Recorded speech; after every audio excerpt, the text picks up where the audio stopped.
The Russian novelist Leo Tolstoy was a believer in the novel not as a source of entertainment, but as a tool for psychological education and reform.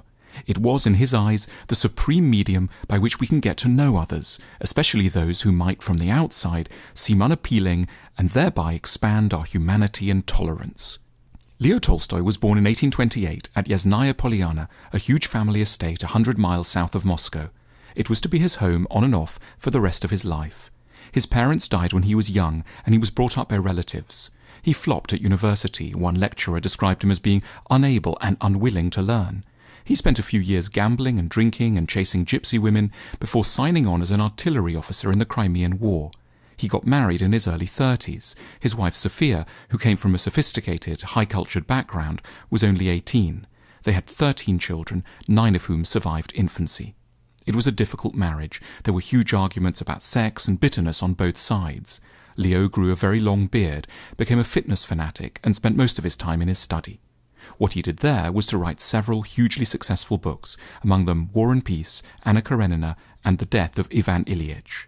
Tolstoy didn't believe in the idea of art for art's sake. He was deeply invested in the belief that good art should make us less moralistic and judgmental and should be a supplement to religion in terms of developing our reserves of kindness and morality.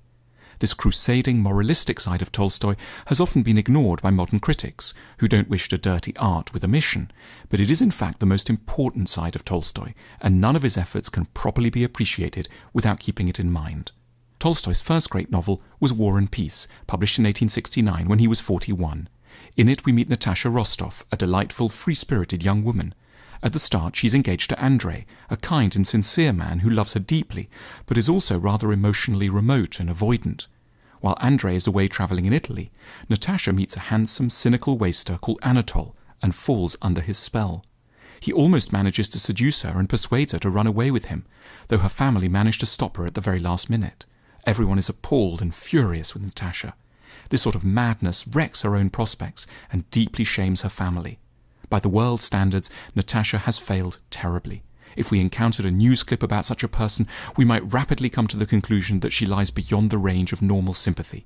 She had so much, she thought only of herself, she got what she deserved. And yet, Tolstoy's view is that if we grasp what things are like for Natasha inside her mind, we can't and won't withdraw our sympathy. She isn't in truth self-indulgent, frivolous, or totally lacking in devotion. She's just a sexually inexperienced young woman who feels abandoned by her preoccupied boyfriend. She's someone who has a deeply impulsive and warm nature and is easily carried away by joy and happiness. She's also acutely worried about letting other people down, which is what leads her into trouble with a scheming and manipulative Anatol. Tolstoy keeps us on Natasha's side, and by doing so, he's getting us to rehearse a move he believes is fundamental to an ethical life. If we more accurately saw the inner lives of others, they couldn't appear to us in the normal, cold and one-dimensional way, and we would treat them with the kindness which they truly need and deserve. No one should be outside the circle of sympathy and forgiveness. For Tolstoy, a particular task of the novel is to help us to understand the so-called dislikable characters. One of the most initially repellent characters in his fiction is the husband of Anna Karenina, the heroine of his great novel of the same name, the pompous and stiff Karenin. The novel, a tragedy, tells the story of the beautiful, clever, lively and generous-hearted married Anna, whose life falls apart when she falls in love with Vronsky, a splendid young cavalry officer. Anna's husband, Count Alexei Karenin, is a fussy, status-conscious, mannered, high-ranking government official who's often callous towards Anna and unable to answer her emotional yearnings. As Anna's affair with Vronsky develops, her husband's main worry is that it might lead to social gossip which could undermine his public standing. He appears to have no sincere feelings at all about the marriage itself. He comes across as simply cold and brutish. But then, Anna gives birth to her lover's child. She is ill, and in a highly touching scene, Karenin is deeply moved, weeps for the infant, for the mother, and forgives Anna. "No, you can't forgive me," says Anna, and yet he suddenly felt a blissful spiritual condition that gave him all at once a new happiness he had never known. A glad feeling of love and forgiveness for his enemies filled his heart. He knelt down, and laying his head in the curve of Anna's arm, he sobbed like a little child. Thanks to the judicious Tolstoy, we see entirely unexpected aspects of the man. His inner life is not at all what we would expect, judging from the outside. But Tolstoy's point is that Karenin is not really an exceptional character. He's just the normal mixture of bad and good. It's highly usual for rather off-putting people to have huge reserves of buried tenderness, to have dimensions to their characters very different from, and often much nicer, than those that their forbidding appearance suggests. We're invited on a comparable journey in relation to another character in Tolstoy's fiction, the hero of The Death of Ivan Ilyich, published in 1886. At the start of the novel, we meet Ivan, a high court judge at the pinnacle of society, who appears selfish, vain, and cynical. But one day, while helping hang some curtains, Ivan falls from a ladder and becomes aware of an inner pain, which is the first sign of a disease which is soon diagnosed as fatal. He will have just a few months left to live. As his health declines, Ivan spends a lot of time sitting on the sofa at home. His family, aware at just how inconvenient his death will be to their social and financial standing, begin to resent him and his illness. He's short and ill-tempered back. And yet inside, Ivan is going through a range of epiphanies. He looks back over his life and atones for its shallowness. He becomes newly sensitive to nature and to the ordinary kindness of his manservant, a humble, uneducated man of peasant stock. He grows furious at the stupid way in which everyone avoids paying attention to the one really crucial fact about life, that we all die. He realizes that our mortality should be constantly before our minds and should inspire continual kindness and sympathy. As he dies, Tolstoy imagines Ivan finally feeling pity and forgiveness for all those around him. As is typical in his writing, Tolstoy recounts in detail the vast philosophical and psychological dramas going on inside his hero's head.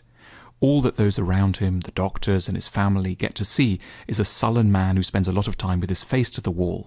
And yet we can see a visionary, a prophet, and a man of outstanding moral courage and generosity.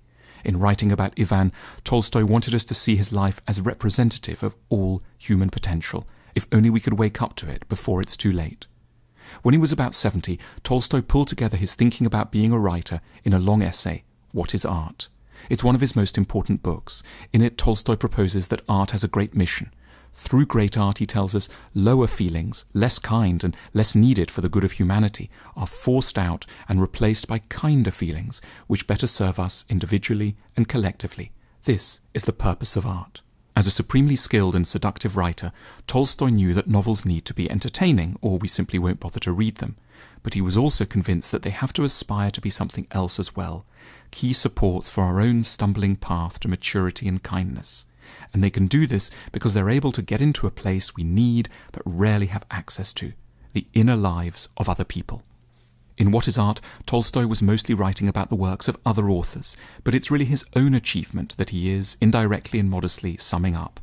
Great writers shouldn't ever just be helping their readers pass the time. Their writing must be a form of therapy, an attempt to educate us towards emotional health and ethical good sense. As they aged, the tensions between Leo and his wife Sophia grew. He complained that they had totally opposite ideas of the meaning of existence. Yet he insisted that even as Sophia grew more and more irritable, despotic and uncontrollable, he continued to love her, though he admitted that he had given up trying to express his feelings. There is no greater tragedy than the tragedy of the marital bed, he wrote. Finally, when he was past 80, Tolstoy couldn't take it anymore and deserted his wife and family.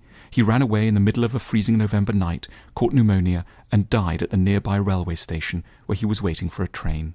Tolstoy's funeral was a major public occasion. Thousands showed up from across Russia and the world. This was fitting, for his central proposal has enormous social implications. Tolstoy realized that our picture of what other people are like is a great driving force of relationships, economics, and politics. He held up the tantalizing idea that art could be the major vehicle for getting more accurate and often much kinder ideas about what's going on in the minds and lives of other people. His body was taken back to his house and buried in the garden under some trees where he liked to play as a child.